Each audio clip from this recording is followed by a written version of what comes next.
A face-to-face meeting in Doha between Rwanda's President Paul Kagame and his DRC counterpart Felix Tshisekedi signaled the entry of Gulf states in efforts to resolve the DR Congo crisis, which has drawn global attention since M23 rebels seized large swathes of the country. The African Union Commission AUC backed the Qatar meeting. Angola, which led the Rwanda process, expressed a surprise and announced ending its mediation role. Now, apart from Qatar, Saudi Arabia is also an active mediator in Sudan and the Horn of Africa region, signifying Gulf countries' growing influence on the continent. So this week on the program, we examine implications of Qatar's entry into the search for peace in the DRC, the wider role of Gulf states in African conflicts, and what this means for Africa's desire to solve its own problems. I'm Beatrice Marshall. Welcome to Talk Africa.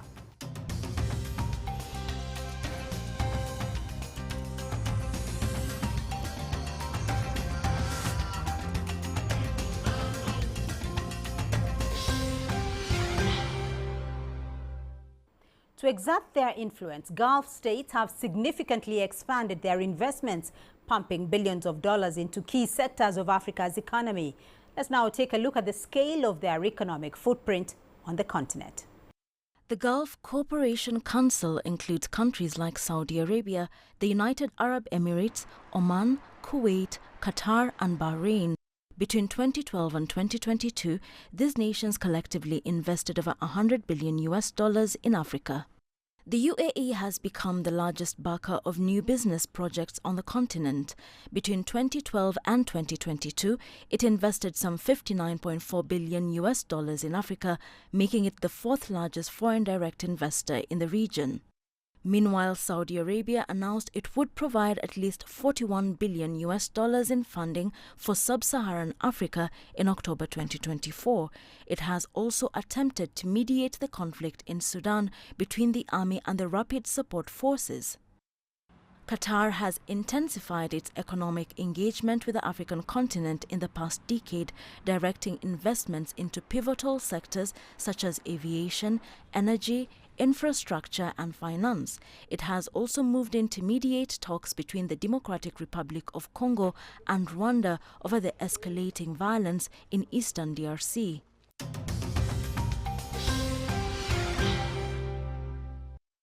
Well, let's now bring in our panel of experts to discuss the entry of Qatar into the DRC peace process and the role of Gulf states in African conflicts.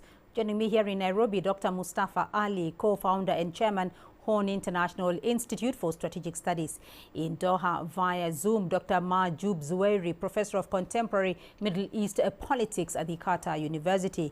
And in Dakar, Senegal, also via Zoom, Oluwole Ojewale, Regional Coordinator for Central Africa at the Institute for Security Studies. Gentlemen, a very warm welcome and thank you for joining us in our discussion. Now, the presidents of the DRC and Rwanda met face-to-face in Qatar for their first direct talks since the M23 rebels, which is reportedly backed by Rwanda, seized two major cities in eastern DRC earlier this year. First of all, let me start off with you, Dr. Zuwairi, and get your view. Why did the leaders meet after rejecting successive SADC and EAC dialogue invitations?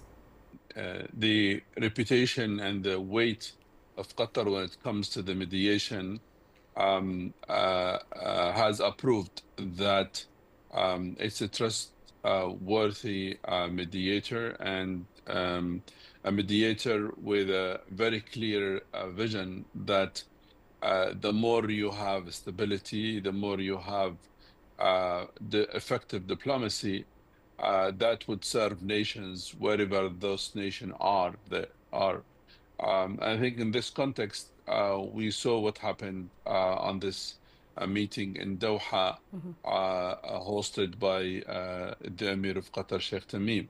That was a strong indicator that both sides have accepted strongly the role that Qatar is playing. Let me highlight an important point in this context. In the world of mediation, no mediation process can succeed unless both parties are trusting the mediator and they believe on the ability of the mediator. I think the meeting we watch on Doha happening in last 2 weeks, that was a strong gesture of the trust of both sides of Qatar to play that role. Oluwole, I want to get your take. Is this about trusting the process, the negotiation? Why did the leaders meet after rejecting SADC and EAC invitations?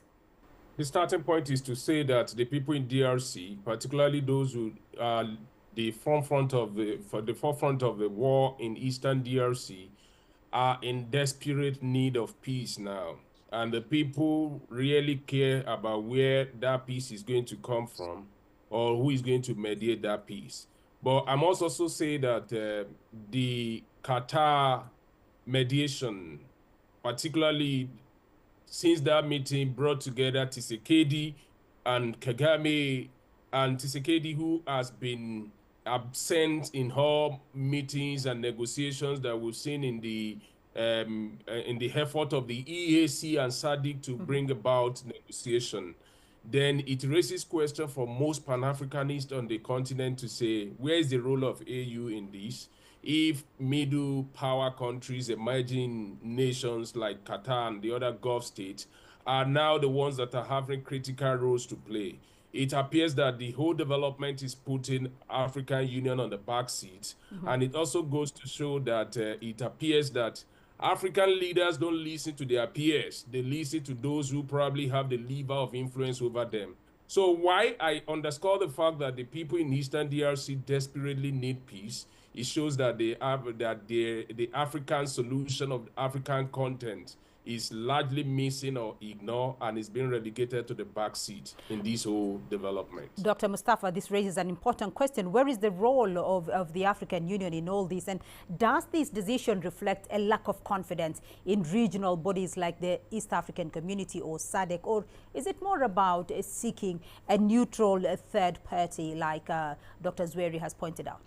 Thank you, Bitri. In some ways, DRC leader and Rwandese leader are going to Doha to meet with the emir there to address what is a particularly and peculiarly an African problem, shows that there is some a lack of confidence on the African Union, the IGAD and the SADC and any other regional groupings, political groupings here in the region. But there is more than that. Mahjoub talked about the fact that Qatar is one of the most trusted mediators, and it's not just this particular conflict. It's also Qatar helped in the mediation of the conflict in Afghanistan between the Taliban and the government. They've also been helping out with the conflict between the Israelis and Palestinians. Secondly, Beatrice, there is some strategic interest here. Qatar has invested quite some significant sovereign strategic wealth in the Democratic Republic of Congo and also in Rwanda. It's helping to build, and it actually owns 60% of one of the largest airports in the region, and therefore it is in the interest of Qatar to have a peaceful, stable region. Oluwole, you're hearing about the strategic, interest of Qatar here. Do you agree that it is not just about the financial implication? And again, what leverage does Qatar have on DRC and Rwanda to make a face-to-face meeting happen despite invitations from other quarters that did not bear that fruit? Let's start on the note that in international relations and diplomacy, national interest comes first, and there is hardly altruism. Nobody gives anything for free. Qatar or any other actors that is participating in the peace process definitely has strategic interest. I heard the previous speaker talking about the investment that Qatar has made in Rwanda here, or maybe even in strategic minerals that are sorely needed by almost every country in the world, which Congo has in abundance. It is in the strategic interest of Qatar to get involved in that regard. The second issue, which is very important, is that every country now is trying to elevate our status in the global scheme of things as a strategic player. So Qatar got involved in this, not necessarily for altruism, because Qatar has strategic interest in the crisis in DRC, has invested significantly, and we need to emphasize that. But it's a bad taste for most people in Africa. Right. So I want to look beyond that. And Dr. Mustafa, I want to look at the reaction from Africa, because Angola said it was caught by surprise and announced its decision to end its mediation efforts in that conflict.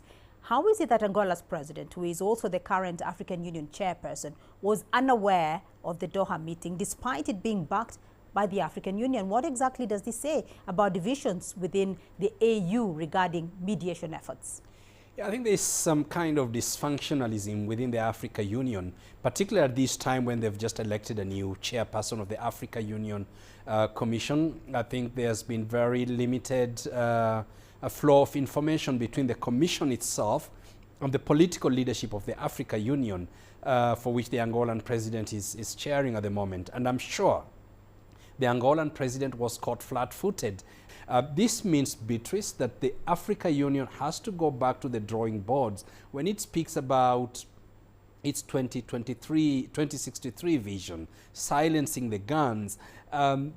Silencing the guns on the continent and the 2063 vision is not going to be achieved by actors from outside Africa. It's got to be organic, and it's got to start from Africa, and therefore there is a lot of work for the Africa Union to do to first of all reclaim its position on the continent, and also to go to dig deep into addressing these conflicts that are affecting many of the African countries. So, Dr. Zweri, there were other actors, looking at the peace process in the DRC, the EAC, SADC, the European Union, the African Union. So what does the entry of Qatar really mean for those other actors of the peace process?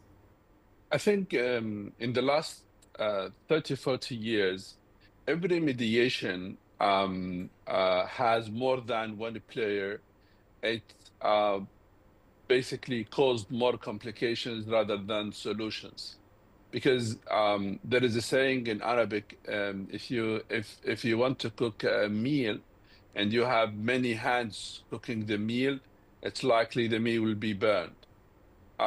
It's exactly the politics and mediation. Mediation succeed when there is one focused player accepted, approved by the both sides of the conflict, and that has the ability, has the reputation, and has the brand. And interestingly, we have done a research for around 2 years on linking or trying to understand the economic aid and the mediation. And we found out that Qatar is paid more money to the countries which has less diplomatic ties, more than the countries which have more diplomatic ties, which means that the main driven of their mediation and ties is not only their self-interest, economic interest. There is another side of it. I'm not saying this to say it's perfect and Qatar is here in the world, but these are a result of the studies we have done, and we convey this to the decision maker and saying, guys, your interest in politics, as one of the colleague has indicated, your interest, number one, where is your interest in what we're doing now? You need to focus on your interest more. So just wanted to highlight that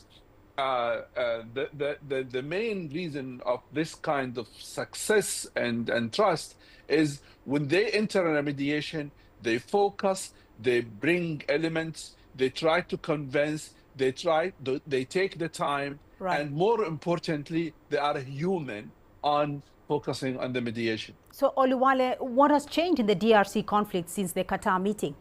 Well, I think to a large extent, there is a sense that we are probably at the beginning of the end.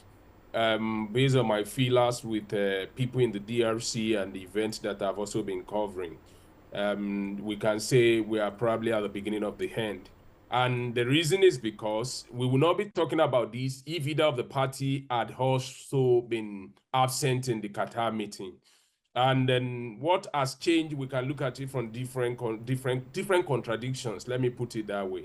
One, this slipping out of the African Union table, I mean, the Angola president, is about the most promising process that everybody has been talking about. So I think diplomatically, a lot has changed in that direction, because there is now misuse of trust, or maybe lack of trust. It shows that the parties involved will probably prefer to listen to somebody or an entity outside Africa who has a strong lever on them. So that's put a serious question mark on the capacity of the African agency to be able to provide solution to the internal contradictions on the continent. We have to highlight that. The second issue is that lately, the issue of attacks, violence, I think since that negotiation has also become a bit malleable, in the sense that incidents reported has not occupied the front burner as we have seen it before. But like they say in East Africa, we must say that it is not yet Uhuru, because you don't have peace until both parties in conflict are committed to compromise here and there. Somebody have to give and another have to take, and another, I mean, it has to go the other way around. It is at that point that we can say we are probably gravitating towards peace. But as things stand now, I think there's a marginal shift in the direction of peace.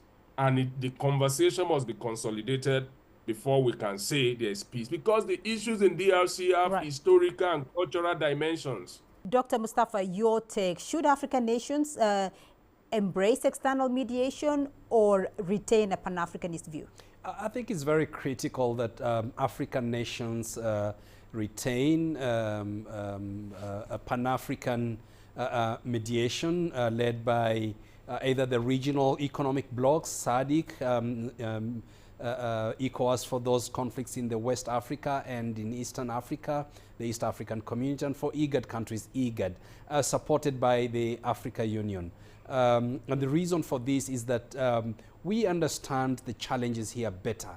The challenge has been in this situation is that there's so much distrust among heads of states in the region, and also a certain level of distrust on the Africa Union leadership. However, you know, states like Qatar, which have played excellent roles in mediation around the world, can still play a role by accompanying the Africa Union, by accompanying SADC, IGAD, the East African Community, to make sure that we have a long-lasting solution to the problems that have bedeviled these places for a very long time. Many African countries have lost trust also with the European powers, because they come in, they've been trying to help for a very long time, but these trials have not succeeded. They come with quite a huge baggage in the form of a colonial baggage. So having Qatar is a breath of fresh air coming in. However, there is need for closer coordination of all these efforts, and that these solutions are founded within the African soil itself. Indeed. On that note, let's take a short break, and when we return, we'll continue our discussion on the Gulf states' growing presence in Africa and what it means for Africa's search for homegrown solutions. Stay with us.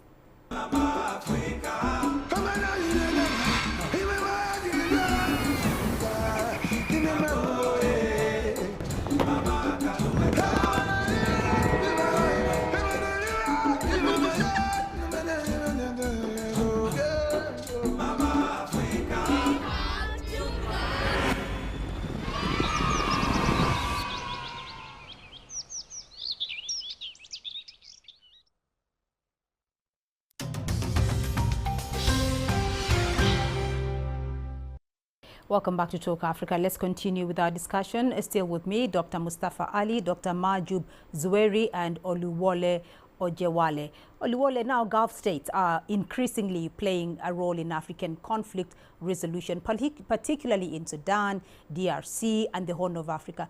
Does this meeting, though, indicate a shift in Africa's diplomatic alignments from Africa's traditional partners in the West towards Gulf cooperation countries? Yes, African countries' relations with the external world has become diffuse in the recent time.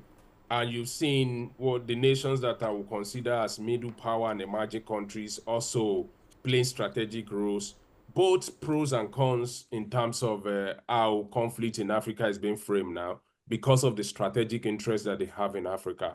And I think it also fits into the larger conversation about what some scholars have described as the third scramble for Africa. We've had the first wave in which you have the Europeans, then later we have the American, and then the Gulf states are also playing very strategic roles in military support and other foreign assistance that you can imagine on the continent now. So we will also expect that if they have made significant investment in trade and investment on the continent, they will also want to exert some influence. Like I mentioned, why the soft power dimension and the economic dimension cannot be underemphasized. But the big deal is that every country wants to show that they are big players on the global scene now. As an African, I'm much more worried that Africans cannot play strategic roles in the conflict that is happening outside the African continent. And we can't say when countries are stretching their limits to also exert their global influence on the continent. If you make yourself available as the backyard where they can come and play all those roles, whether for the positive or the negative, they are going to come. So I put the responsibility of our home vacation, of our primary responsibility on the leaders on the continent, right, who are always going around wearing a Armani suit and everything, and then coming back without really exerting any significant influence on the global scene. Africa provides that playing ground now for global competition for countries that want to exert their influence. So, Dr. Mustafa, in the Sudan conflict, though, the Gulf states appear aligned to different actors in that conflict, the RSF and the Sudan Armed Forces. How can they then successfully mediate when their interests are divided between protagonists? I think Sudan is a very special case here, a kind of an outlier in the mediation process, and we see the different actors in from the Gulf region siding with different sides. At the core of it, Beatrice, is that all those actors from the Gulf actually wants to see a stable Sudan. There are ideological issues here. There are those countries from the Gulf that look at Sudan armed forces, for example, as a continuation of al-Bashir, and therefore ideologically leaning to the Islamists. Right. And there are those who are looking at RSF as the saviors that are going to address these ideological issues that in the first place put Sudan to where it is today. And in this case, the United Arab Emirates is struggling and wants to really see stability in the Sudan by ensuring that the issues that brought Sudan to where it is today, right, is not repeated, and that is why it is supporting the RSF in order to push back the ideological issues that was about to break up Sudan. Oluwale, your take?